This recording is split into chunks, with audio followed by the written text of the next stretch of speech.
জামিয়া মোহাম্মদিয়া দারুল কাশিমি নগর মাদ্রাসায় অনুষ্ঠিত হলো মিলাদ ও দোয়া মাহফিল। গাজীপুর সদর উপজেলা ভাওয়ালগড় ইউনিয়ন ৫ নম্বর ওয়ার্ড বেগমপুর বুধবার বেলা ২ ঘটকায় জামিয়া মোহাম্মদিয়া দারুল কাশিমি নগর মাদ্রাসায় অনুষ্ঠিত হলো দোয়া ও মিলাদ মাহফিল।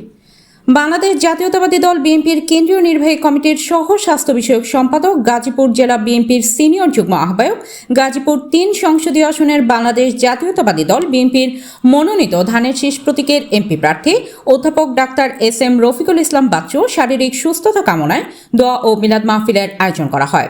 দোয়া মাহফিলের আয়োজন করেন মোহাম্মদ রিপন আহমেদ আমির, গাজীপুর সদর উপজেলা যুবদল ও সাবেক সদস্য সচিব ভাওয়াল বদরে আলম সরকারি বিশ্ববিদ্যালয় কলেজ শাখা ছাত্রদল। দোয়া পরিচালনা করেন মাওলানা সালাউদ্দিন গাজী, সাধারণ সম্পাদক জমিয়তে ওলামায়ে ইসলাম বাংলাদেশ, গাজীপুর সদর উপজেলা।